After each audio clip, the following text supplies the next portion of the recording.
Holy crap. That was a crazy chapter. There were some things that I wanted to know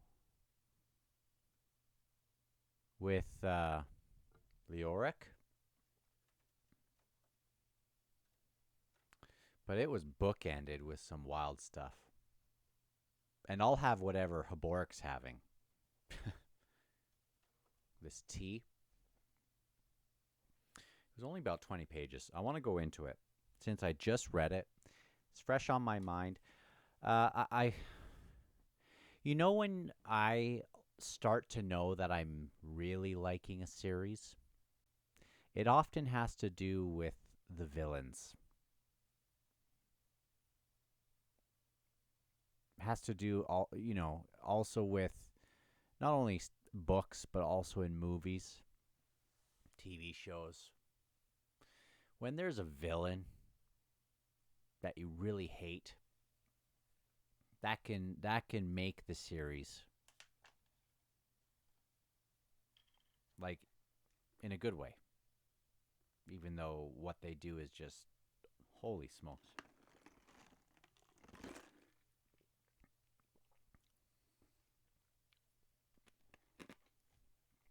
Ice in there.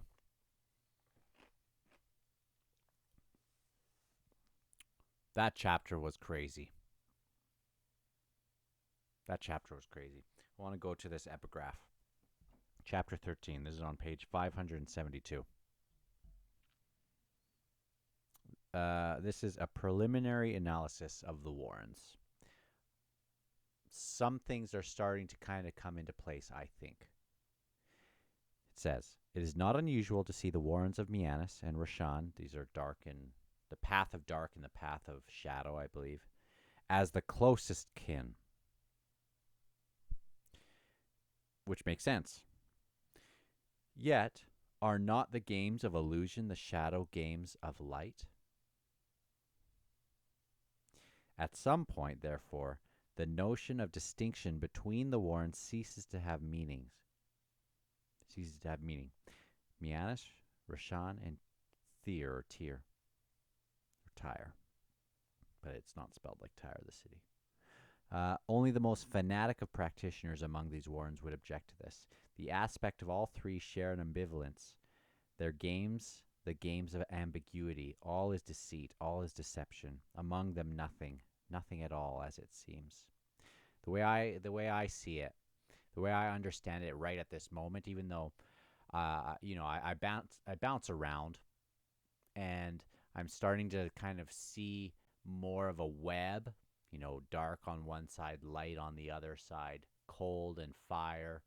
Not so simple as just linear across. There is kind of this web as far as I can see it or understand it.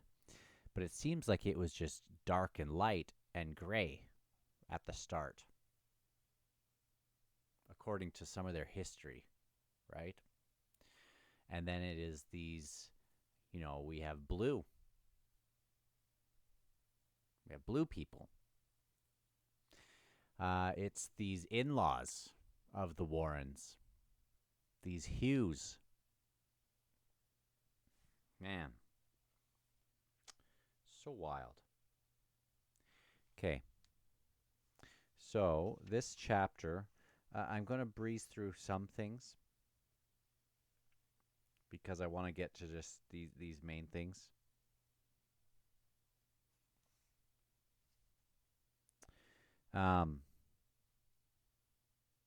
Man, this was just crazy. So Leoric, again mentioned, the great mystery of all, able to fend off the whirlwind's elder magic, evading my every effort to discern his soul.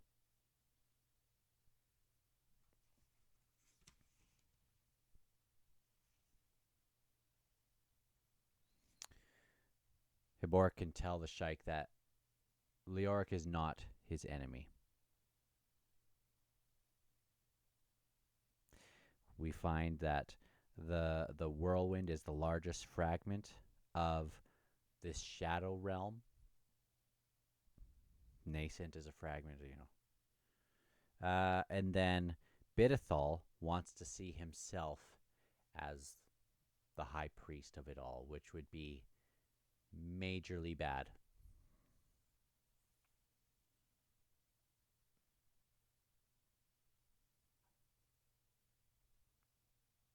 She wants to discover more about this jade statue, just as he does. She wants to know about this. Uh, and she knows, or they talk, and they know that there will be magic that sort of cancels each other out, and then it'll be Corbolo. That's his name, right? Corbolo Dom, and his army and his ambitions that is likely to come out of this and start to take shape after this engagement that's about to happen.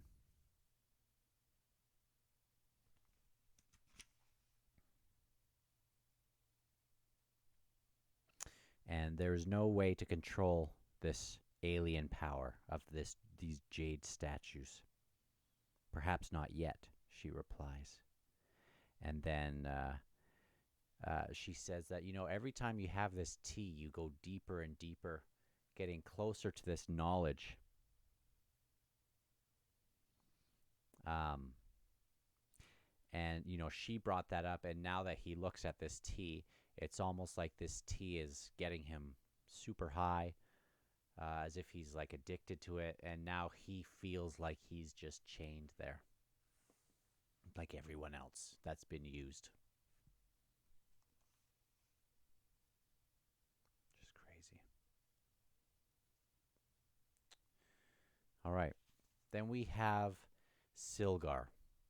Remember, Silgar was the one that Karsa chopped off his hands and stuff and brought him over, and he has kind of a revenge on his mind. This is a brutal scene.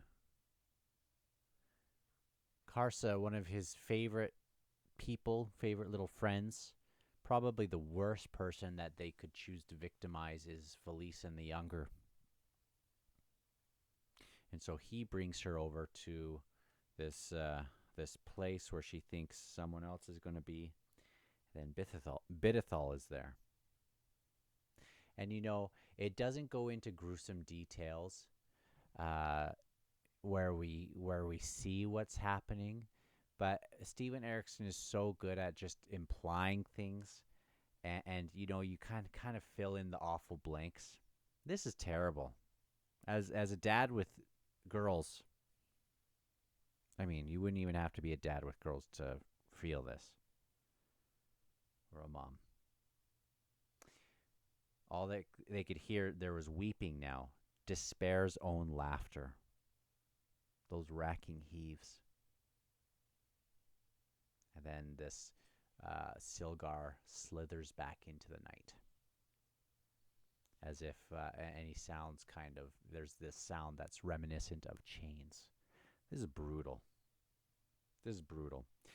Now, we get to Leoric, and I was so excited to get to that, but we had to start with this brutal scene.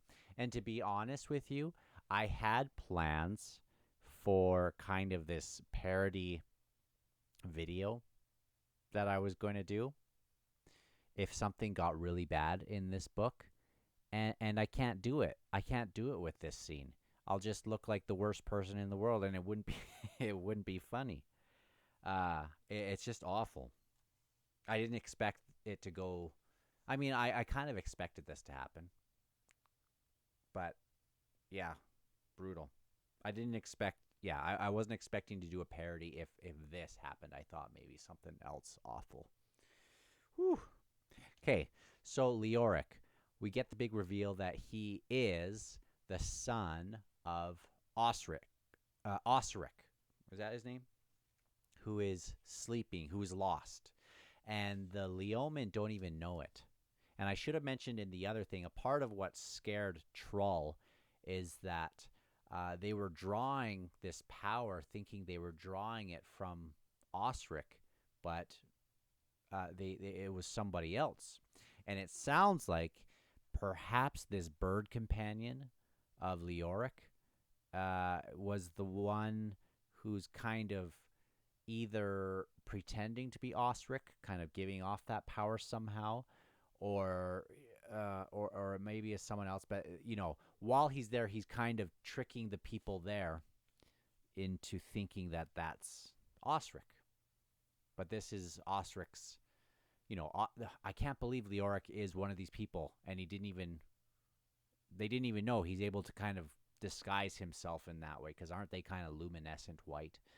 And I knew it. I thought he was just, I didn't expect him to be one of these guys, and also, yeah, it's just interesting. So he's lost his little bird companion to these Tist. No, I keep saying Tist, the Talani Mass, who went in to do that very purpose, to kill Osric, and now they've killed this bird. And so now Leoric doesn't have anywhere to go. Now this Warren is really, and the throne is really at risk. So can he go to Animander Rake, who is Osric's old friend? I thought that was great, that these two totally opposing sides, not friends, but were kind of mutually working against chaos. So it wasn't just Shadow, but kind of working against the forces of chaos. Kaladin Brood was there. Can't go to Lady Envy. She's kind of crazy. And so he goes to this Queen of Dreams, who I don't really understand her too well. But as soon as he calls upon her, he kind of just falls into this trance or something. And he's in this marbled kind of garden, and talks to he talks to her. She sticks her hand into this thing, and then eventually finds that something awful has been closed or has happened, and she reaches her hand out, and there's this blood on it, which we've seen that's happening everywhere. Now I want to make sure I don't miss anything here. But do you know? You know what? I think I've got anything. So I don't think we need to make it longer than we need to. All right, but she does mention this, which got my attention, that they have someone in mind for. Hold on. The war with chaos itself.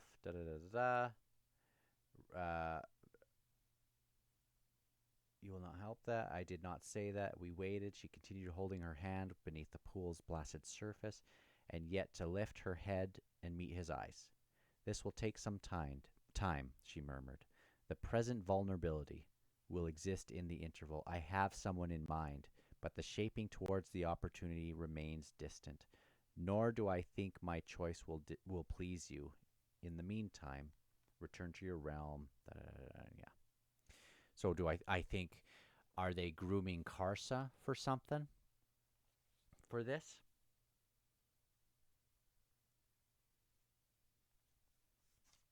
I don't know.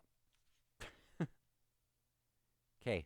And he wakes up and finds this bloody trail.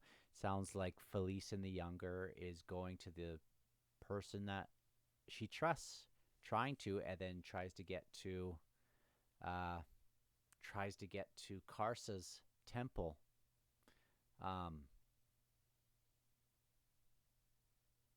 I love this idea of not the hot rage, but there's something about this cold iron. And if I could say anything about this book and what's happening, we have Gruntle, who is this red hot rage sort of thing. And then we have the adjunct and people who maybe will get their revenge and vengeance, but in a cold sort of calculated way. Let me keep going right here. This is just the craziest chapter. Horborak keeps getting high, and then he starts Yeah, sorry, before I get there, the rage that burned in him had contracted down to a white hot core. This is this Leoric guy. He struggled to control it. This was monstrous. There would be an answer to it. There would have to be an answer to it. I hope so. Holy smokes. This could be a brutal ending. So he keeps getting high, Haboric, and he's drunk a little bit too deep. He did it scalding hot when it's most potent, and he did more than ever, so he doesn't even know if he's going to wake up. And he wakes up floating through this kind of star.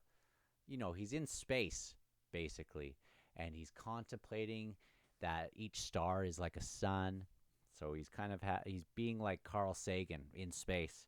And then he sees these jade statues kind of floating past him. Not one, but many of them, and they're all carved in these different kind of ways. And we don't know if they lived. They just seem too perfect to have lived. But it seems like maybe carved. And it seems like as he turns around, he sees this massive rend that could just encompass worlds. And I am guessing somebody did carve that. It sounds like that's maybe how the crippled god ended up in their world, and that these jade statues were following. I wonder if maybe he has whittled them somehow. They are his making. But holy smokes. And as he gets closer to him, he can see just people screaming inside.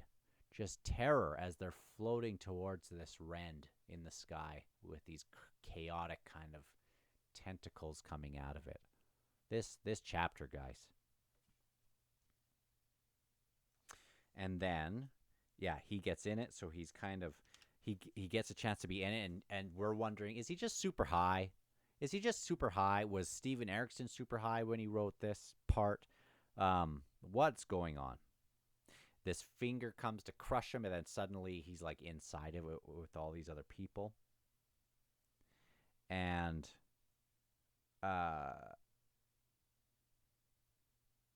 man. So they don't know what's going to happen. They're like, what's going to happen when we fall into this thing? And then something twists him. Right, he looks down at his forearm, and it's like it's been chopped off some more or something.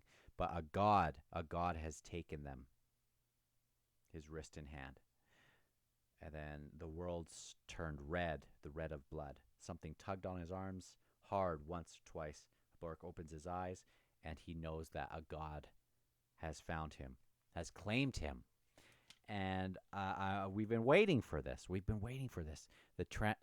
His tattoos have been transformed. His hand does not have this ototaural kind of element to it. And he's been claimed by Treach as the new Destriant, potentially. So he'll be working on the same side as Gruntle. Seems like Treach just claims people that don't want to be part of that.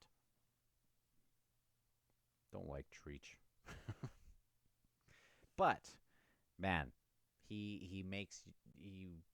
And then Haboric gets up and his body kind of ripples the way that Gruntle's does. He has this new kind of way about him. He's been claimed. And then when he wakes up, he can smell blood that has been spilled. And I assume this means he can smell what happened to Felicen. And he has these new senses, which will be cool. But in light of what just happened, it's like, holy smokes, this is heavy, heavy. And we get back to Felicen. The pain had not gone when she wakes up. The horror is not gone, but she feels cold. These serpents have kind of flowed over her as well as she's in the Toblakai temple. And then she's just got this wound. I won't talk about that, but if you've read it, you know. And we get these awful, awful words of Bidethal. As, you know, the pain shall pass, all sensation will pass. This is how all women will be when I am the high priest of this, of this shadow, more of this world, of this shadow realm or whatever. Pleasure is the darkest path, for it leads to the loss of control. And it sounds like these two ladies came in here and they were the ones who kind of administered this. And she just is so baffled by this. She can see how men could maybe do this, but she's just baffled how these two women who probably had this done to themselves are now doing this to another young girl. And there's this awful little short paragraph, only a few lines. Berethal takes girls into his arms every night. He makes an army, a legion of the wounded and bereft, and they will be eager to share out their loss of pleasure.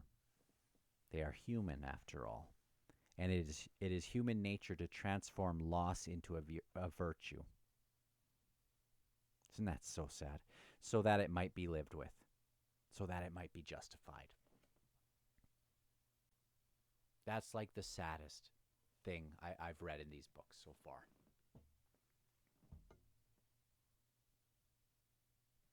And then a glimmer of light distracts her. She looks up and she sees the carved faces.